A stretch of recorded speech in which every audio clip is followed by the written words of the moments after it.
Welcome to the Cory Lee Show, where our focus is on building leaders and transforming culture. My name is Cory Lee, and in each episode, I aspire to ignite something on the inside of you that encourages you to grow yourself and to make an impact on the world around you. Welcome to the Cory Lee Show.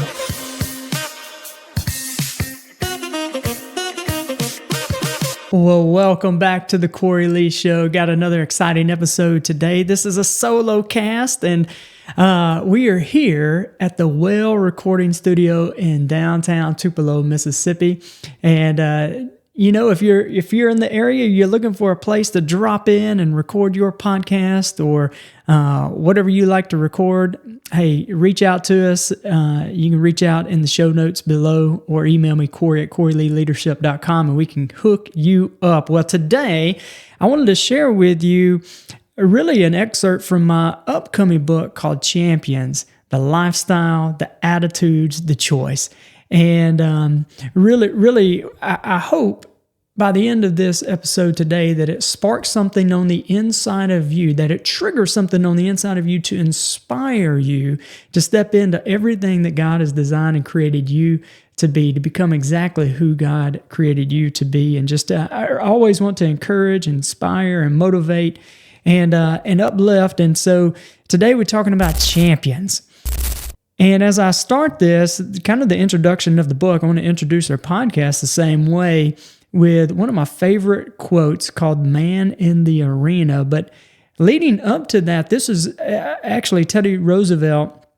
He gave this speech on April the 23rd, 1910, and he stepped onto the platform at the Sorbonne in the Grand Amphitheater at the University of Paris, and he delivered this speech that the world would simply remember as the man in the arena. See, Roosevelt was actually 1 year removed from his presidency of the United States, and he was doing this whirlwind travel tour that included everything from visits to major capitals and heads of states to expeditions into African jungles in order to collect like these specimens for the Smithsonian. And so on this particular day, he was supposed to deliver the message entitled "Citizenship in a Republic."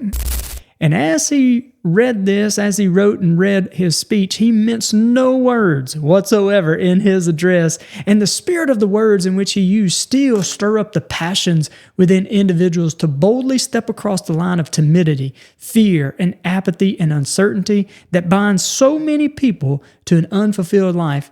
And he challenged them to step into the arena. See, he draws this clear line of demarcation between the champion and the critic, the go-getters and the comfortable, the ones who pursue life and those who stand on the sidelines of life only to point and jeer and to mock.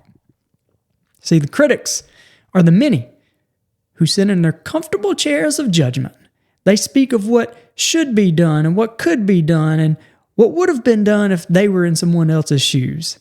The champions are those brave few who step across the line of perceived risk to give life a go and to see just what could be possible within a lifetime. They win some, they lose some, but no matter the results, they keep on pushing forward, right? They understand that there are lessons to be learned within the successes of life as well as the failures of life. The champion, the successes, can never cause them to become complacent, nor can the failures cause them to stay on the mat. See, the champion is not one decorated with medals and trophies and exterior accolades alone. See, true champions, they understand that the greatest victories are not the ones won without, but the victories won within. See, their character on the inside is far greater than the rewards on the outside. They are bigger on the inside than on the outside. Champions are those who are good at what they do and great at who they are. When we think about the critics, we're going to allow the critics to criticize, the judges to judge, the whiners to blame and whine, the moaners to moan, and the complainers to complain, but that ain't you. You are a champion. You were born for significance. You were made to do great things within your generation. You are a champion. And so to conclude this kind of portion, I want to just at this point, I just want to read to you his speech, this portion of the speech that's come to be known as the man in the arena. See, he says, it's not the critic who counts, not the man who points out how the strong man stumbles or where the doer of deeds could have done them better. the credit belongs to the man who is actually in the arena, whose face is marred by dust and sweat and blood, who strives valiantly, who errs, who comes up short again and again because there is no effort without error and shortcoming, but who does actually strive to do the deeds, who knows great enthusiasms, the great devotions, who spends himself in a worthy cause, who at best knows in the end the triumph of high achievement, and who at worst, if he fails, at least fails while daring greatly. See that, so that his place shall never be with those cold and timid souls who neither know victory nor defeat. It's the man in the arena. And so when I think about champions, one of the aspects I write about in the book is that champions actually take their craft seriously. One of my favorite quotes says, "Until one is committed, there's hesitancy. There's a chance to draw back." Commitment. See, it's only once we make a commitment that we're all in. In a 5-year period of time, my wife and I, we built 2 physical therapy clinics, 4 gyms, had 3 kids, sold all the businesses. And shortly after we sold those businesses, I remember having this conversation with my wife about, what the next season holds. And I knew that I wanted to work with leaders because I knew that if developing leaders, it would cast a wider net, that it would actually create a greater impact. See, developing leaders is very different from developing followers. Leaders cast this wide net and have the ability to impact and influence the many. The idea that I had, it was kind of vague, but I could feel it stirring within me. All that I knew at the time was that I wanted to build a business that was dedicated to building leaders around the globe who are good at what they do and great at who they are. And so I developed a plan. I got a little bit of training and I launched out and something interesting happened. I decided to apply all the strategies that I knew worked in our previous business, and I tried to apply them into this new leadership business. But man, nothing seemed to work, right? It was tough. Clients were few, speaking engagements were rare, and one-on-one coaching sessions were even scarcer. The success I envisioned, it seemed to elude me. And then this turning point came with a profound realization, and it was sparked by a simple yet powerful quote that I read earlier. Until one is committed, there's hesitancy, a chance to draw back. What I want you to know is the revelation of this quote, I realized how I was actually subconsciously hindering my own business. See, while part of me worked on this new dream, another part of me was actually lingering in safety and security of the past. And see, I would often find myself scrolling on Indeed.com. I was just trying to see what the other opportunities might be, just what's out there, right? I wanted to see what might be available for individuals with my kind of skill set, right? And I would say things like, well, if this doesn't work, then I could always go back and start another physical therapy clinic. I could always go back and launch another gym. If this doesn't work out. See, I realized that I was coming up with my plan B solutions instead of focusing on my plan A solution. My plan A solution was only getting bits and pieces of me, and I had to realize that I was going into a new season, not just the next season. And I had to burn my boats, and I had to go all in on my dream. My dream needed my commitment, not my half-hearted attempt. See, every single worthwhile endeavor requires commitment. In fact, without a full commitment, you will never achieve the success you expect or desire. That's because without a full commitment, there's always a way out, a backup plan, a plan B, if you will. And see, with a plan B in place, it allows the option of retreat to be in place. And as I think about this, I feel like some of you are going into a new season, not just the next season. And a commitment needs to be made, just like me. See, behold, I do a new thing. There's a difference between the next thing and the new thing. Some of us are moving into next seasons, which are really just an extension of the past, and there's nothing wrong with that. There's nothing wrong with next seasons. However, I know many are moving into new seasons. See, a new season means it's completely different from the previous season. And there are some things that you must cut ties with. You must burn the boats, if you will. It's a complete departure from what has been, requiring the severing of ties and releasing of what hinders. You must let go, completely go, The weight of the past cannot be carried into the boundless possibilities of this new season. Isaiah 43:18-19 says, forget the former things. Forget them, y'all. Do not dwell on the past. See, I am doing a new thing. Now it springs up. Do you not perceive it? I am making a way in the wilderness and streams in the wastelands. That's good stuff. See, when I made the decision to go all in, I stopped hedging my bets and committed to the full vision stirring within me to build and inspire leaders around the world. I stopped scrolling to see what the latest opportunities on Indeed.com were. and see, each time I considered the possibility of launching a new physical therapy practice, I shifted my focus to asking the question of, what activity could I actually be doing right now to move this business forward? Like, we teach in leadership that not all activity equals accomplishment. And so not all activity provides the same return. And so is this activity actually pushing me forward to the dream stirring within my heart? And see, as I started doing that, the impact was immediate and transformative. The business has taken off and I've never looked back. Champions, my friends, unlike the critics, are committed to both the prize and the process. Critics tend to hold back. They never fully commit to a cause, and they like to keep their options open, right? But champions are different. They cut all ties with the routes of escape. When faced with challenges, their focus becomes laser sharp, undistracted by peripheral concerns. See, pursuing a dream demands all of you. It wants all of your creativity. It wants all of your focus. It wants all of your intentional time, not just your leftovers. Champions approach their craft with a seriousness that elevates them above the hobbyist. See, people with hobbies participate only when things are convenient or when they feel like participating. For the hobbyist, there's a lot of starting and stopping. They are inconsistent in their efforts. And while hobbyists engage when convenient, champions consistently do what others do only occasionally. Champions also take their craft seriously through accountability. See, accountability is to give an account for your ability, not your inability. Champions hold themselves to a higher standard, but they know they can't be left to their own self-evaluation, right? Even though they know they need other people in their lives who embrace who they are, but also believe in who they can become. Right? We need people in our lives who not only embrace where we're at, but they also believe and stretch us into become who we can become.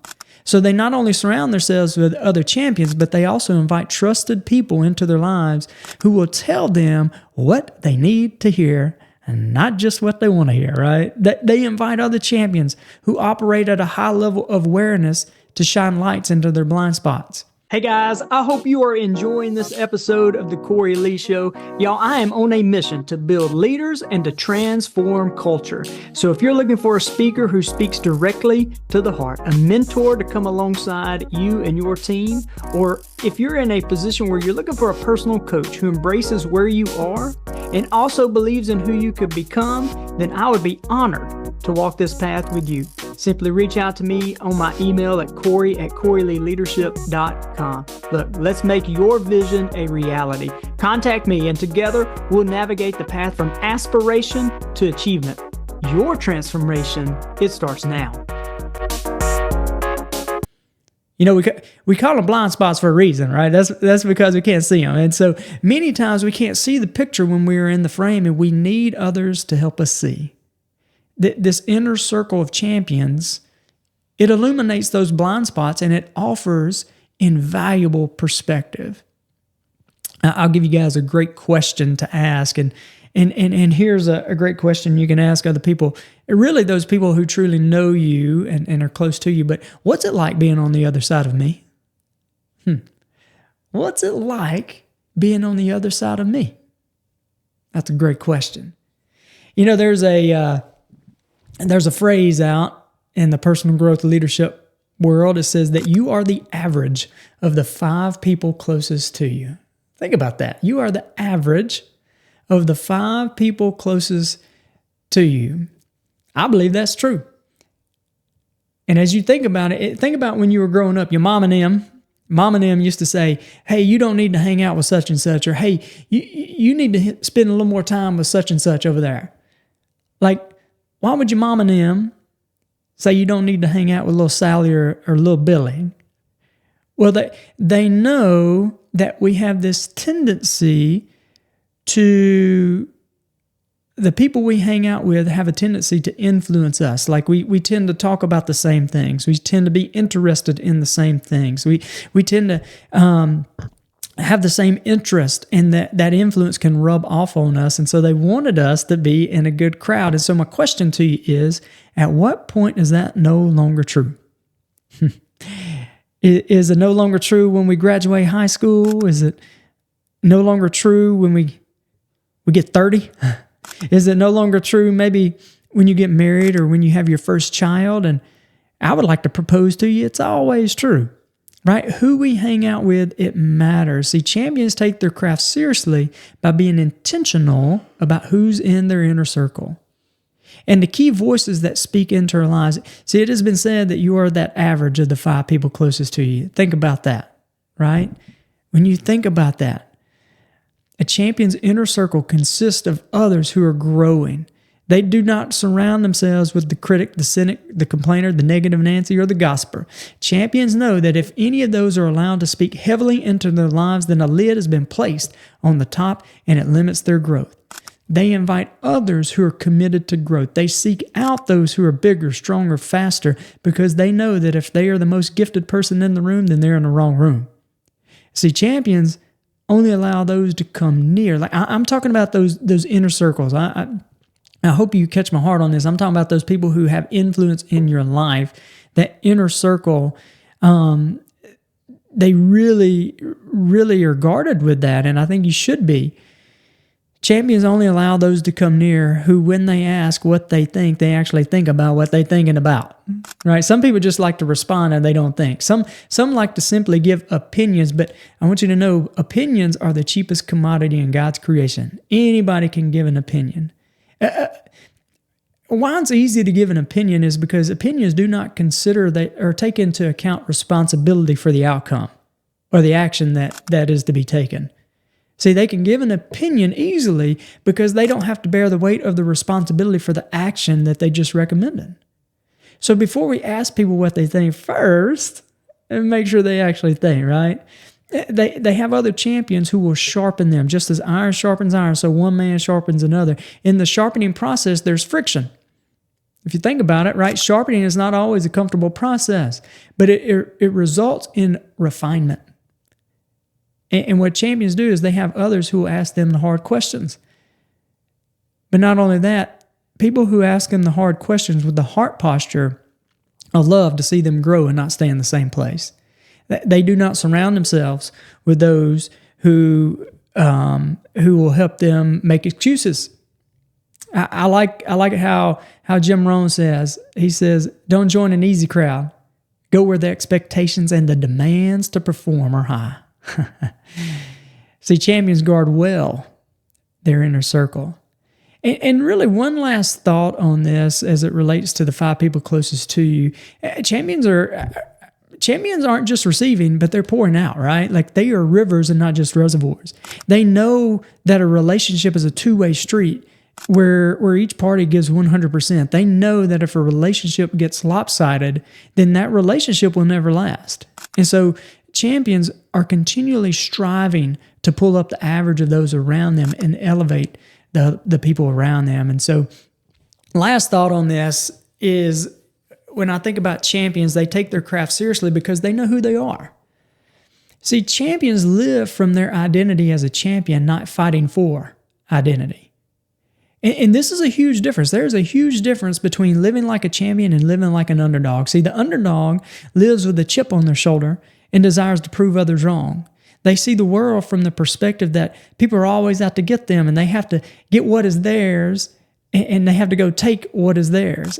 In sports, all right, think about this, the underdog can sneak up on other teams and they can kind of fly under the radar to grab some unexpected wins from time to time. But there's a huge difference between being an underdog and a champion. Champions do not have the satisfaction of sneaking up on other teams. They always get the best from their opponents. There's a weight of expectation that the underdog just knows nothing about.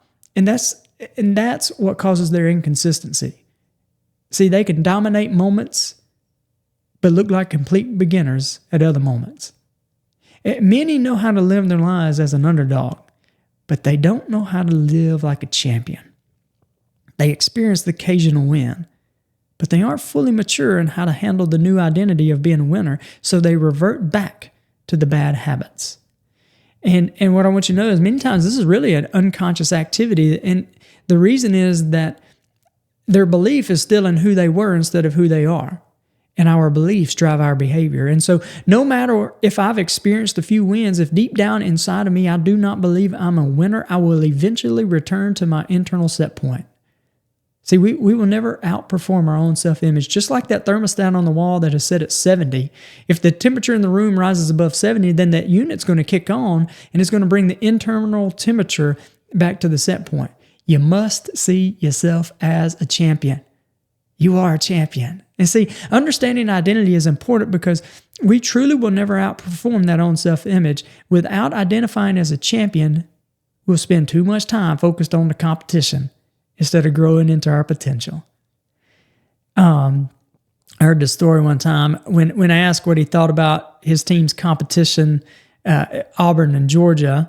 So Nick Saban was asked this, what he thought about the competition of Auburn and Georgia. Nick Saban, he said, Auburn and Georgia, they're not our competition. Complacency is our competition. See, when we focus more on the competition than on our growth, we fall into the comparison trap. And through the comparison trap, the accuser gets us to look at who we are not instead of who we are. The talents we don't possess instead of the gifts that we do. Where we're stressed instead of where we're blessed. Champions focused on who they are, not on who they are not. See, I truly believe if you knew who God created you to be, then you'd never want to be anybody else. Actually, you know, when we want to be someone else, when we want to be exactly like someone else, all we can ever hope to be is a copy of the original. A knockoff brand of the real thing, right? Like I'm the Equate brand whenever I do that. And I firmly believe that if you're I firmly believe that you're created on purpose, for a purpose, and you're living in this generation on purpose. In fact, there's a God in heaven who not only created you, but loves you. And if you will take just a moment to seek Him or to ask Him from your heart who He says you are, I firmly believe He'll tell you. Like if you'll pause right now, and if you'll turn to Him and ask Him, who do you say that I am? I believe He'll speak to you. And I believe you'll be blown away with the answer. See, this world likes to say who you are and who you should be, but it's His word who tells you who you really are. And so sometimes people will not fully step into living their lives as a champion because it's just much easier to settle to live like an underdog. See, the underdog does not feel comfortable bearing the weight of expectations or the responsibility or the expectation to always be at their best.